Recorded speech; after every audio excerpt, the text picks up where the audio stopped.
En cualquier noche entre 1943 y 1945, aproximadamente 1000 jóvenes subieron a las torretas traseras de los bombarderos Lancaster y Halifax, sabiendo muy bien que las estadísticas los marcaban como hombres muertos en vuelo. La posición de artillero trasero en el comando de bombarderos de la RAF tenía las perspectivas de supervivencia más sombrías de cualquier función de tripulación aérea en toda la Segunda Guerra Mundial. Apretujados en una burbuja de perspectiva apenas más grande que una cabina telefónica, estos hombres estaban sentados solos en la cola de su avión, separados de sus compañeros de tripulación por 30 pies de fuselaje helado, armados con 4 ametralladoras Browning 303 que ya se estaban convirtiendo en obsoletos contra los cazas nocturnos alemanes blindados que los cazan. La ofensiva nocturna del Bomberkommand contra la Alemania nazi representó la campaña aérea más sostenida y costosa en la historia militar británica.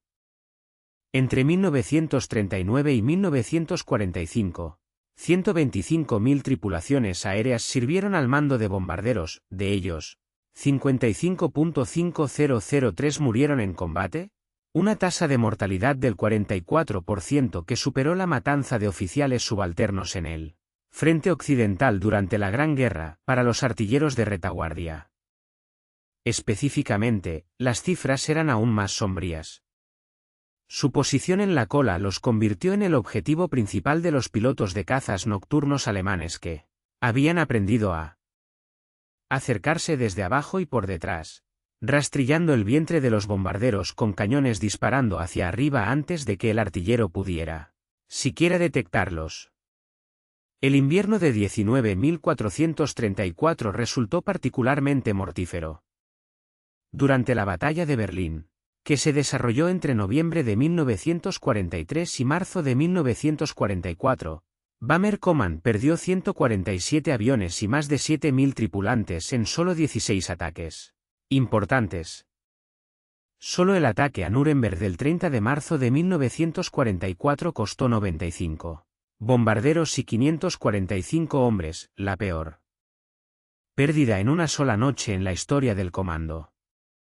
Jóvenes que apenas habían empezado a afeitarse estaban siendo introducidos en esta picadora de carne estadística a un ritmo industrial, y los artilleros de retaguardia fueron los más afectados por la creciente experiencia de la fuerza de cazas nocturnos alemanes. Lo que hacía que el trabajo del artillero de retaguardia fuera tan aterrador era la combinación de vulnerabilidad y responsabilidad.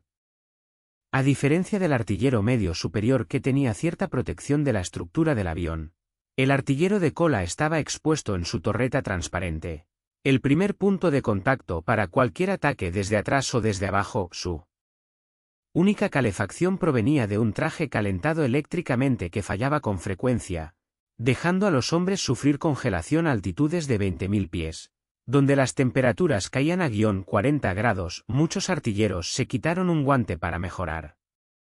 Sientan sus factores desencadenantes y acepten los dedos congelados como precio por reacciones más rápidas. Sin embargo, a pesar de estas condiciones, se esperaba que estos jóvenes permanecieran alerta durante 5, 6 y a veces 8 horas seguidas, escudriñando constantemente la oscuridad en busca de la sombra reveladora de un caza que se acercaba. Un momento de distracción significaba la muerte, no solo para el artillero, sino para toda su tripulación. La esperanza de vida media de la tripulación de un bombardero se calculaba en solo 14 operaciones, mientras que un recorrido completo constaba de 30. Las matemáticas de la supervivencia eran brutalmente simples, la mayoría de los hombres no lo lograrían. En esta ecuación mortal intervinieron miles de voluntarios. De toda Gran Bretaña y la Commonwealth, procedían de granjas y fábricas, de escuelas y oficinas, de Escocia, Canadá, Australia y Nueva Zelanda. La mayoría tenía entre 18 y 22 años. Conocían las probabilidades, pero trepaban a esas torretas heladas noche tras noche, mirando hacia la oscuridad, esperando al enemigo que casi con seguridad vendría. Entre ellos se encontraba un escocés de 19 años cuya extraordinaria habilidad con esas 4 ametralladoras Browning desafiaría todas las probabilidades estadísticas en su contra. convirtiéndolo depresa en depredador en 3 misiones notables en el verano de 1944. Wallace Mintos llegó al mundo el 22 de noviembre de 1924 en la pequeña comunidad agrícola de Mintlor-Abedine, un paisaje de campos ondulados, fuertes vientos del Mar del Norte y personas forjadas a partir de generaciones de duro trabajo agrícola. Su padre trabajó la tierra como lo habían hecho generaciones anteriores a él, y el joven Wallace creció entendiendo el valor de la paciencia, la precisión y mantener la calma cuando las condiciones se ponían en contra de estas cualidades, inculcadas a través de innumerables horas de vida rural escocesa, resultarían más tarde invaluables a 20.000 pies sobre territorio enemigo. La infancia de Mackintosh en el noreste de Escocia no tuvo nada especial en muchos aspectos, asistió a locales escuelas, ayudó con el trabajo agrícola y, como la mayoría de los niños de su generación, observó las nubes de tormenta que se avecinaban en la política europea con una mezcla de fascinación y temor. Cuando se declaró la guerra el 3 de septiembre de 1939, Mackintosh tenía solo 14 años, demasiado joven para servir, pero lo suficientemente mayor para comprender que este conflicto probablemente definiría a su generación. La caída de Francia en junio de 1940 y la posterior batalla de Gran Bretaña acercaron la guerra a nuestro país, ya que los bombarderos de la Luftwaffe ocasionalmente sobrevolaban el espacio aéreo escocés y los periódicos se llenaban de historias de pilotos de la RAF defendiendo el territorio. Nación, en 1943, Mintos había cumplido 18 años e inmediatamente se ofreció como voluntario para la Royal Air Force. Como muchos jóvenes de en su época, se sintió atraído por el romance del vuelo. Aunque la realidad del servicio de la RAF en 1943 se parecía poco a la imagen glamorosa retratada en los carteles de reclutamiento, el servicio estaba perdiendo personal aéreo a un ritmo alarmante y el proceso de entrenamiento se había acelerado para satisfacer las demandas insaciables de los comandos de bombarderos en expansión ofensiva. Mackintosh fue seleccionado para entrenar como artillero de aire. Un papel que requería reflejos rápidos, excelente vista y el apoyo psicológico. Fortaleza para sentarte solo en una torre helada mientras la muerte te perseguía en la oscuridad. El entrenamiento de artillería aérea en 1943 se llevó a cabo en varias escuelas de Gran Bretaña y la Commonwealth. Los alumnos aprendieron a reconocer aviones, la mecánica de sus ametralladoras Browning 303, la teoría del tiro con desviación y las doctrinas tácticas que rigen el combate aéreo. Mackintosh demostró ser un estudiante excepcional, demostrando una habilidad natural en el arte de disparar con desvío, el complejo cálculo de liderar un objetivo en movimiento mientras te mueves por tu cuenta a más de 200 mph, mientras que otros alumnos luchaban con las matemáticas de las trayectorias convergentes. Mackintosh parecía poseer una capacidad intuitiva comprensión de dónde debían estar sus balas. Al completar su entrenamiento, Mackintosh recibió su brevet de artillero aéreo, la icónica insignia de media ala con las letras AG, y fue ascendido a sargento. Su puesto llegó a principios de 1944, el Escuadrón 207 con base en RAF Spilsby en Lincolnshire. Este era uno de los escuadrones de primera línea de Lancaster del Bomber Command, parte de 5 grupos bajo el mando del vicemariscal del aire Ralph Cochrane. El lema del escuadrón, Vidente Paratus, siempre listo, se pondría a prueba todas las noches cuando se enviaran tripulaciones contra objetivos en lo profundo de la Europa ocupada y de la propia Alemania. Spilsby era el típico hombre que se apresuraba. Construyeron estaciones de bombarderos que salpicaban la campiña de Lincolnshire plano, azotado por el viento y funcional. Albergaba aproximadamente a 200 tripulantes aéreos y más de 2.000 personal de tierra que mantenían a los Lancaster en vuelo. Mackintosh llegó y encontró un escuadrón que ya había sufrido pérdidas importantes durante la brutal campaña de invierno. Los rostros en el desorden cambiaban constantemente a medida que los equipos no regresaban y llegaban reemplazos para llenar los huecos. Las tripulaciones veteranas observaban a los recién llegados con una mezcla de simpatía y deliberada distancia emocional. La experiencia les había enseñado a no formar vínculos demasiado rápido. A los 19 años, Wallace McIntosh estaba a punto de llegar a este mundo de muerte calculada y descubrir si sus habilidades serían suficientes contra la élite de luchadores nocturnos de Luftwaffe. La fuerza de cazas nocturnos alemanes que esperaba a McIntosh y sus compañeros artilleros había pasado de ser una medida defensiva apresuradamente improvisada a convertirse en una de las máquinas aéreas de matar más sofisticadas de la historia. Cuando el comando de bombarderos de la RAF comenzó su ofensiva nocturna en serio, el Luftwaffe inicialmente tuvo dificultades para contrarrestar la amenaza en la oscuridad, que protegía a los bombarderos británicos de los ataques precisos y las interceptaciones de los cazas que habían diezmado los ataques diurnos. Parecía un escudo impenetrable, pero el ingenio alemán, nacido de una necesidad desesperada, pronto se transformó el cielo nocturno en un coto de caza meticulosamente organizado. En el centro de esta transformación se encontraba el general Isaac Kamuber, quien construyó un elaborado sistema defensivo que lleva su nombre. La línea Kamuba se extendía desde Dinamarca hasta la frontera suiza y dividía los accesos a Alemania en una cuadrícula de cajas individuales, cada una de aproximadamente 20 metros de ancho. Dentro de cada caja operaba un único caza nocturno guiado por estaciones de radar controladas desde tierra, que rastreaban tanto la corriente de bombarderos entrantes como el caza defensor. Los controladores orientarían a su piloto hacia un objetivo hasta que se pudiera lograr el contacto visual, momento en el que el matar se volvió personal. Los aviones que hicieron que este sistema fuera mortal fueron los bimotores Messerschmitt Bf-110 y las máquinas U-88 de Yankee diseñadas originalmente para otros fines pero adaptadas brillantemente para el combate nocturno. En 1944, estos cazas llevaban su propio radar aerotransportado, el sistema Liechtenstein, que permitía a operadores expertos detectar bombarderos a varios kilómetros de distancia. Una tripulación entrenada podría acechar a un Lancaster durante minutos, posicionándose perfectamente antes de desatar un ataque devastador. Mientras tanto, la tripulación del bombardero a menudo no recibía ningún aviso hasta que los proyectiles de cañón comenzaron a atravesar sus aviones. Lo más aterrador de todo fuese música literalmente inclinada, jerga alemana para jazz, pero en este contexto se refiere a cañones que disparan hacia arriba montados detrás de la cabina. Estas armas, normalmente cañones gemelos de 20 milímetros, permitían a un caza nocturno deslizarse debajo de un bombardero completamente invisible contra el suelo oscuro y disparar directamente a los tanques de combustible y a bomba y a quemarropa. El vientre del bombardero era su punto más vulnerable, completamente indefenso por cualquier posición de arma.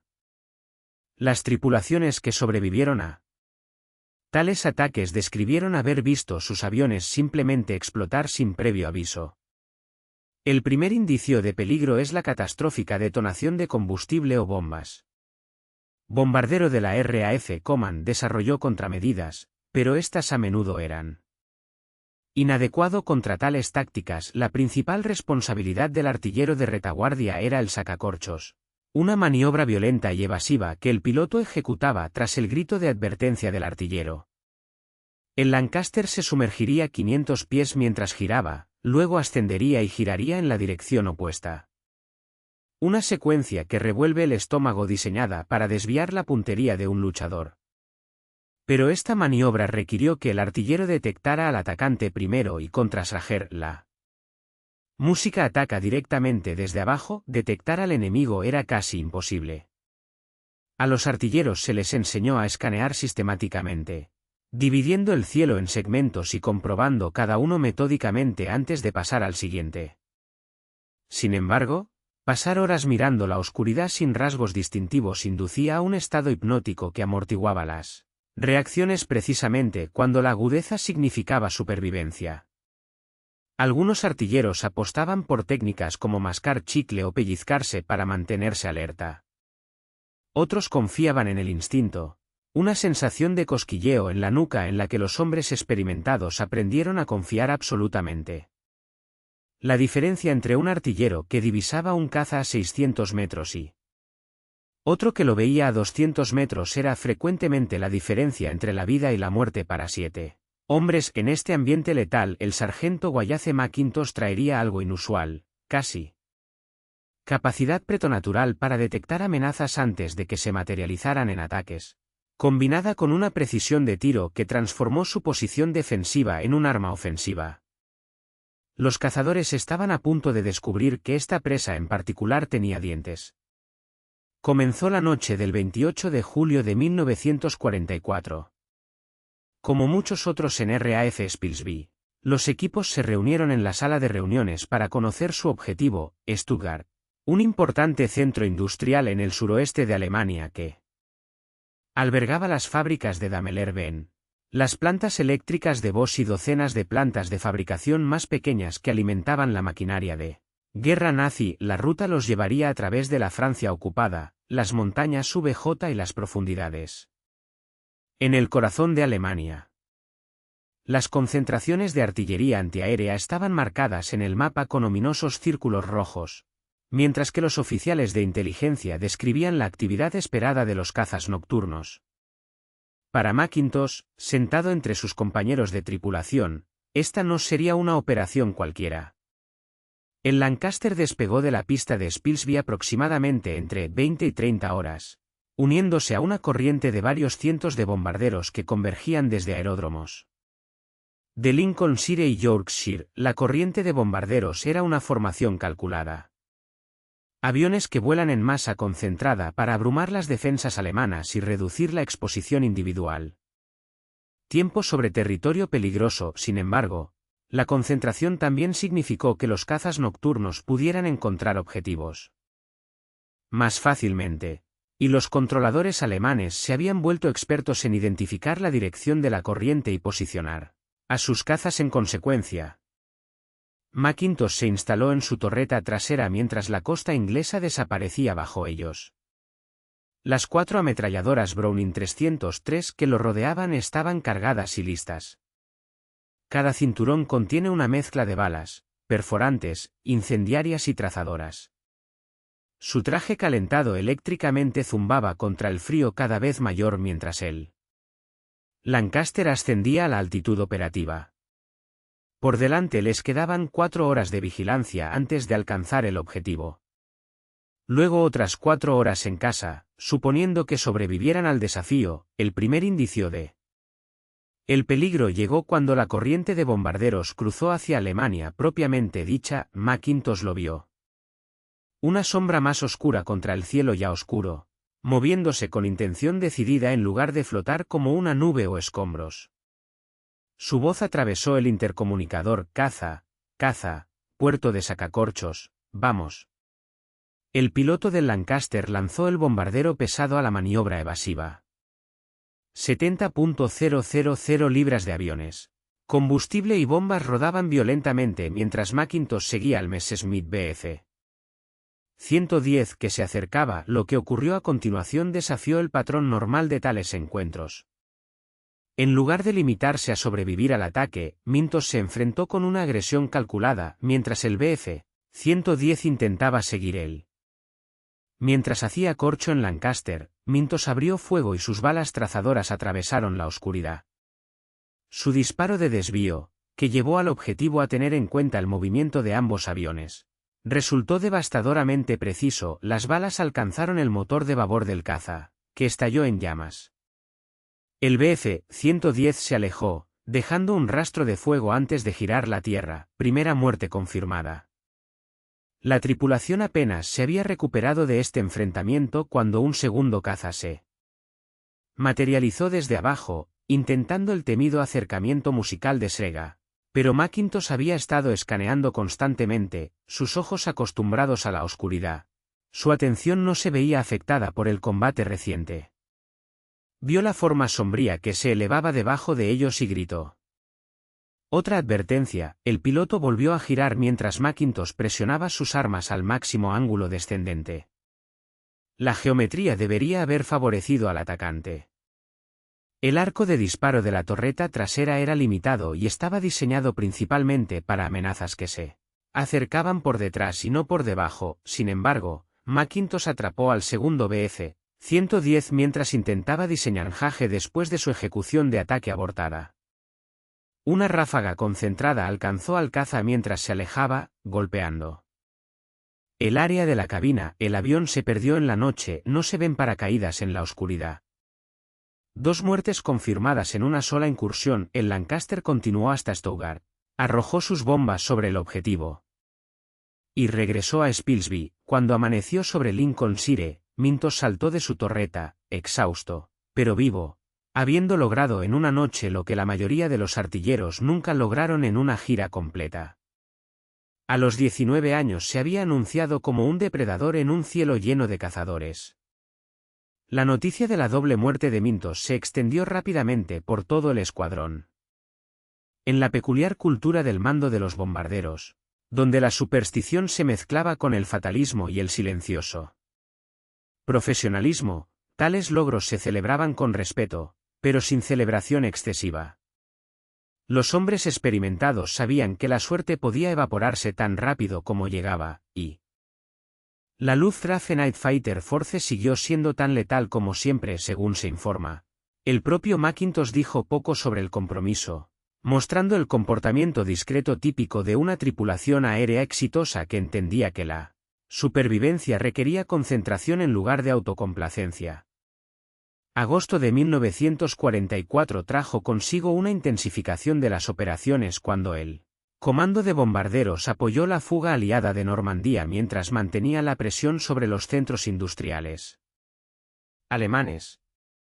El ritmo operativo del escuadrón aumentó con tripulaciones que volaban múltiples misiones por semana contra objetivos que iban desde objetivos tácticos en Francia hasta bombardeos estratégicos en las profundidades del Reich. Para Mintos y su tripulación, la fatiga se convirtió en una compañera constante. Sin embargo, los jóvenes.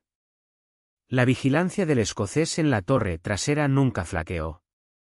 La misión que cimentaría su creciente reputación se produjo a mediados de agosto durante una incursión contra un objetivo fuertemente defendido en el valle rural, el corazón industrial que las tripulaciones de los bombarderos apodaron sombríamente Valle Feliz por su concentración asesina de baterías antibalas y bases de cazas nocturnos.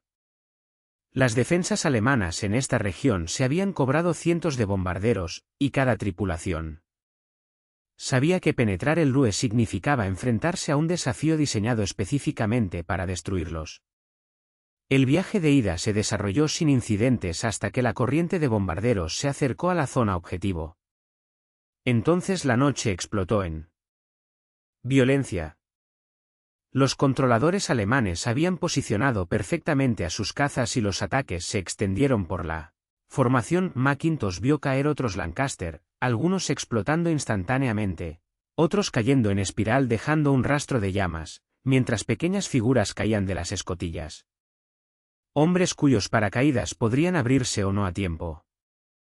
El horror de presenciar tales escenas mientras se mantiene la efectividad en el combate puso a prueba los límites psicológicos de cada artillero. El primer caza se abalanzó sobre ellos desde estribor. Un 88 de Yankee cuyos motores gemelos brillaron momentáneamente a la luz de los aviones en llamas que había debajo. Mintos llamó al sacacorchos y se enfrentó simultáneamente, sus huellas formando un arco hacia el atacante. El piloto del G-88 era hábil y seguía el patrón evasivo del Lancaster con precisión profesional, pero el tiro del McIntosh resultó superior. Su ráfaga alcanzó la ruta del ala de estribor del caza, cortando las líneas de combustible o el sistema hidráulico. El daño exacto es imposible de determinar en medio del caos. El U-88 interrumpió su ataque y descendió rápidamente con daños visibles. Más tarde, los servicios de inteligencia confirmaron que se trataba de una probable muerte minutos más tarde. Todavía sobre el área objetivo, con la artillería estallando a su alrededor y el apuntador de la bomba dando instrucciones para la aproximación final, un segundo caza nocturno atacó. Este Bf-110 salió casi muerto de popa, el clásico enfoque de intercepción. Eso le dio al artillero trasero su mejor solución de disparo, pero también colocó al bombardero directamente en la mira del caza. Ambos aviones abrieron fuego casi simultáneamente. McIntosh sintió que los proyectiles de cañón golpeaban la parte trasera del fuselaje del Lancaster, peligrosamente cerca de su torreta. Las perspectivas se hicieron añicos en algún lugar cercano y el avión se estremeció por los impactos. Sin embargo, su propio fuego encontró su objetivo con un efecto devastador el área de la cabina del Bf-110 absorbió múltiples impactos y el caza cayó, claramente acabado. El Lancaster, dañado pero apto para volar, completó su bombardeo antes de regresar a casa con agujeros en el fuselaje, y un artillero trasero que acababa de reclamar su cuarta muerte confirmada. El vuelo de regreso puso a prueba la resistencia de la tripulación mientras cuidaban a sus aviones heridos a través de la Europa ocupada. McIntosh permaneció en su torreta dañada, buscando más amenazas a pesar del frío que ahora aullaba a través de los agujeros en las perspectivas. Aterrizaron en Spilsby con daños que requirieron una reparación exhaustiva, 4 muertes en 2 misiones. El joven escocés de Aberdeen se estaba convirtiendo en una leyenda. La tercera misión llegó antes de que terminara agosto, y con ella llegó el compromiso que elevaría a Wallace McIntosh a un aire verdaderamente enrarecido. Logrando as 5 victorias aéreas confirmadas era extraordinariamente raro para cualquier piloto. Pero para un artillero de bombardero que vuela en una posición defensiva en un avión diseñado para absorber el castigo en lugar de repartirlo, tal logro rayaba en lo milagroso. Las estadísticas por sí solas cuentan la historia. La mayoría de los artilleros de retaguardia que se encontraron con cazas nocturnos no sobrevivieron a la experiencia, y mucho menos triunfaron sobre múltiples atacantes en misiones separadas. El objetivo esa noche era una instalación alemana de petróleo sintético, parte de la campaña estratégica del Comando de Bombarderos para privar al Reich de combustible. La inteligencia aliada había identificado correctamente la producción de petróleo como el punto crítico del Wehrmacht vulnerabilidad y se estaban enviando bombarderos pesados contra refinerías y plantas de combustible sintético con creciente frecuencia. Estas instalaciones fueron defendidas con particular ferocidad ya que los alemanes entendieron su importancia. Para el esfuerzo bélico, McIntosh y su tripulación sabían que se dirigían hacia una oposición concentrada. La corriente de bombarderos cruzó el Mar del Norte y penetró el espacio aéreo alemán sin incidentes. Pero a medida que se acercaban al área objetivo, comenzó la familiar danza de la muerte. Los controladores terrestres alemanes habían seguido el progreso de la corriente y habían posicionado sus cazas nocturnos para lograr el máximo efecto. Los aviones comenzaron a caer alrededor de la formación, víctimas de la combinación mortal de intercepción guiada por radar y ataques musicales letales de Seger. McIntosh observó y esperó, con las manos apoyadas ligeramente en los controles del arma y sus ojos explorando metódicamente la oscuridad. El primer ataque vino desde abajo y detrás del enfoque clásico de Seger Music que había matado a tantos equipos desprevenidos, pero McIntosh vio la sombra que se elevaba, un Bf-110 subiendo a posición de ataque con sus cañones disparando hacia arriba listos para destripar el vientre desprotegido del Lancaster. Su grito de advertencia envió al bombardero a estrellarse contra un sacacorchos que interrumpió la puntería del caza al rondas pasando inofensivamente a través del espacio que habían ocupado momentos antes, como él. Bf-110 intentó reposicionarse para otro ataque. McIntosh lo atrapó en una breve ventana de vulnerabilidad. El caza, comprometido con su perfil de ataque ascendente, presentó sus superficies superiores mientras se alejaba. La ráfaga del McIntosh alcanzó el avión limpiamente y los proyectiles impactaron en el fuselaje y la unión del ala. El fuego surgió de la máquina dañada mientras caía en la oscuridad. Mata al número 5. Se alcanzó el estatus de as. La tripulación apenas había asimilado este éxito cuando apareció otro caza. Este ataca desde el lado de babor en un pase cortante diseñado para abrumar la capacidad del artillero para rastrear y atacar. El piloto estaba claramente experimentado, utilizando los puntos ciegos del bombardero y el caos del enfrentamiento anterior para presionar su ataque. Los proyectiles de cañón impactaron en el ala de babor del Lancaster, perforando agujeros a través del revestimiento y esquivando por poco los tanques de combustible. McIntosh giró su torreta con desesperada velocidad, guiando al caza que cruzaba detrás de ellos. Su depresión desencadenante era casi instintiva ahora, miles de disparos en entrenamiento y combate, habiendo perfeccionado sus reflejos hasta alcanzar una precisión mecánica. La corriente trase cruzó el camino del caza, y el Bf-110 pareció tambalearse en el aire cuando las balas encontraron su objetivo. El piloto alemán intentó desconectarse, pero sufrió daños.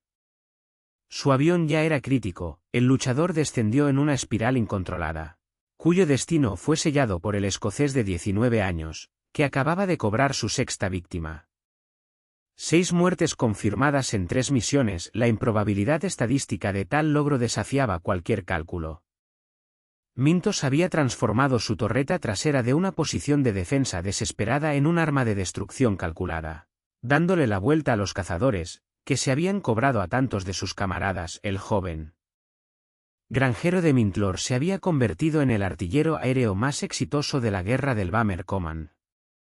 La noticia del extraordinario logro de Mackintosh viajó rápidamente a través de la cadena de mando. 6 muertes confirmadas de cazas nocturnos desde la torreta trasera de un bombardero Lancaster representaron algo sin precedentes en la experiencia del Bomberkommand. Los artilleros individuales ocasionalmente obtuvieron victorias individuales y unos pocos lograron dobles. Pero 6 muertes en 3 misiones colocaron a Mackintosh en una categoría completamente suya. El Ministerio del Aire se dio cuenta y la maquinaria del reconocimiento oficial comenzó a girar. El 22 de septiembre de 1944, el London Gazette publicó el anuncio de la Medalla de Vuelo Distinguido de Mackintosh, la condecoración otorgada a la tripulación aérea no comisionada por actos de valor y servicio excepcional. La cita elogió su coraje, habilidad y determinación frente a la acción enemiga, aunque el lenguaje formal apenas captó la realidad de lo que había logrado. La cinta de FM con sus distintivas franjas diagonales violetas y blancas marcó a Mintos como un hombre que había demostrado un desempeño extraordinario en las circunstancias más exigentes imaginables. Lo que hizo que el éxito de Mackintosh fuera tan notable fue su desafío a todas las probabilidades estadísticas que rigen el combate aéreo en el mando de los bombarderos. El análisis realizado después de la guerra reveló que la probabilidad promedio del artillero de retaguardia de la supervivencia a un ataque de un caza nocturno fue aproximadamente del 20%. Las probabilidades de sobrevivir a múltiples ataques en varias misiones cayó exponencialmente. Que un artillero no solo sobreviviera a 6 enfrentamientos distintos, sino que saliera victorioso de cada uno de ellos, representaba una anomalía estadística que los matemáticos tendrían dificultades para expresar en términos significativos. Sus compañeros de tripulación aérea y los historiadores posteriores intentaron comprender qué diferenciaba a Mintos de sus camaradas igualmente valientes pero menos exitosos. Varios factores surgieron del análisis de sus técnicas y testimonio. En primer lugar, su vista era excepcional, incluso para los rigurosos estándares exigidos a los artilleros de aire comprimido. Podía detectar movimientos y variaciones de sombras en la oscuridad que otros hombres simplemente no podían percibir. Esta ventaja de una fracción de segundo en la detección se tradujo directamente en la supervivencia. En segundo lugar, Mintos había dominado el tiro desviado a un nivel que se acercaba al arte. Las matemáticas de la artillería aérea, que calculan el punto de intersección entre los proyectiles móviles y un objetivo móvil mientras se está a bordo de una tercera plataforma móvil, derrotaron a muchos artilleros que de otro modo serían competentes. Mackintosh parecía poseer una comprensión intuitiva de estos cálculos, apuntando sus armas hacia donde estaría el enemigo en lugar de hacia donde estaba. Esta comprensión instintiva no se podía enseñar plenamente. Representaba una combinación de aptitud natural y práctica intensiva. En tercer lugar, y quizás lo más crítico, Mackintosh se negó a adoptar una mentalidad puramente defensiva. La doctrina estándar animaba a los artilleros a realizar maniobras evasivas y esperar que el sacacorchos se deshiciera de los atacantes. En cambio, Mackintosh vio cada enfrentamiento como una oportunidad para destruir al enemigo, manteniendo el fuego agresivo, incluso mientras sus aviones giraban en evasiones violentas. Esta mentalidad ofensiva transformó encuentros que deberían haber favorecido al atacante en trampas letales. El contexto más amplio de su logro destacó el asombroso sacrificio del Bomber Command al final de la guerra. 55,73 hombres habían muerto sirviendo en el mando, una tasa de mortalidad que superaba a cualquier otra formación británica importante. La edad promedio de los asesinados era apenas 22 años. Tripulaciones enteras desaparecieron sin dejar rastro sobre Alemania, y su destino se desconocía hasta que los registros de la posguerra revelaron sus destinos en aviones estrellados o tumbas sin nombre. En este contexto de muerte a escala industrial, la supervivencia y el éxito de Mackintosh fueron un testimonio de habilidad, determinación y esa cualidad indefinible llamada suerte. Mackintosh continuó las operaciones de vuelo después de su condecoración, completando su gira y sobreviviendo a la guerra. A diferencia de muchos de sus contemporáneos cuyas vidas prometedoras terminaron en ruinas quemadas sobre Alemania, el joven escocés regresaría a Abedinia, llevando recuerdos que permanecerían vívidos durante décadas. Sus 6 muertes confirmadas nunca fueron superadas por otro artillero del mando del bombardero. La guerra en Europa terminó el 8 de mayo de 1945 y con ella llegó la disolución gradual de la vasta maquinaria militar que había consumido millones de vidas jóvenes. Wallace Mackintosh sobrevivió a dificultades que hicieron que la mayoría de sus contemporáneos regresaran a la vida civil en Escocia. La transición del combate nocturno sobre Alemania a una existencia en tiempos de paz resultó un desafío para muchos veteranos y Mackintosh no fue la excepción. Las habilidades que lo habían hecho letal en una torreta trasera tenían poca vigencia en la economía de posguerra. Y como muchos otros, tuvo que reconstruir una vida. Interrumpido por un conflicto global, Mackintosh se instaló de nuevo en la región de Aberdeen donde había crecido, y finalmente encontró trabajo y estableció la existencia ordinaria que le había parecido increíblemente remota durante aquellas aterradoras noches sobre el Reich. Se casó, formó una familia y vivió tranquilamente. Sus extraordinarios logros en tiempos de guerra eran conocidos solo por aquellos que habían servido junto a él o que se tomaron la molestia de investigar los registros del Bomber Command. La distinguida cinta de la medalla voladora aparecía ocasionalmente en su pecho durante las ceremonias del Día del Recuerdo, pero Mackintosh no era un hombre dado a alardear de sus logros. En años posteriores, Mackintosh se volvió más dispuesto a discutir sus experiencias, participando en entrevistas y eventos conmemorativos que buscaban preservar los recuerdos de los veteranos del Bomber Command antes de que el tiempo los reclamara por completo.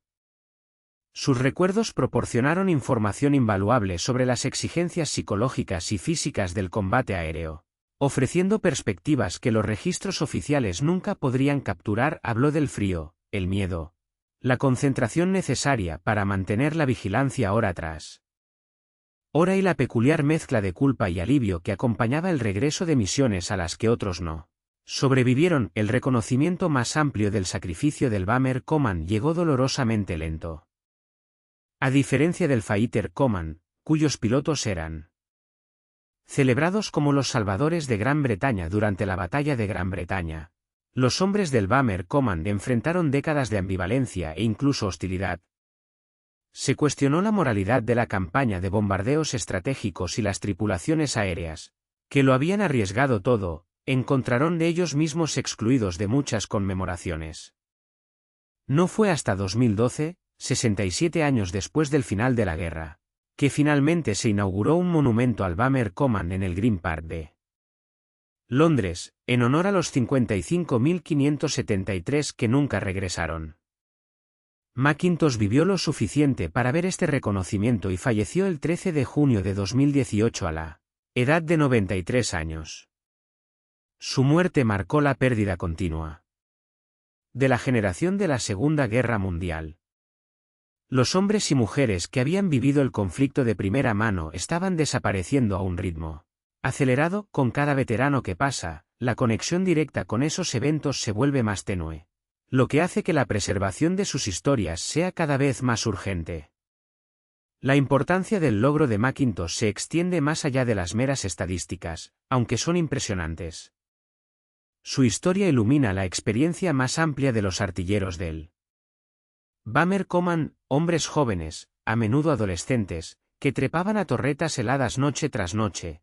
Sabiendo que las probabilidades estaban en su contra, la mayoría no logró el éxito de McIntosh, pero demostró igual coraje al enfrentar esas probabilidades. El artillero trasero, que disparó una vez antes de que su avión explotara, no fue menos valiente que McIntosh, simplemente fue menos afortunado hoy. RAF Spilsby ha vuelto al uso agrícola, las pistas fueron destrozadas y los hangares demolidos. El paisaje de Lincoln Nure, que alguna vez resonó con el trueno de los motores Merlin, es tranquilo, marcado solo por monumentos conmemorativos dispersos y, ocasionalmente, aviones conservados en museos.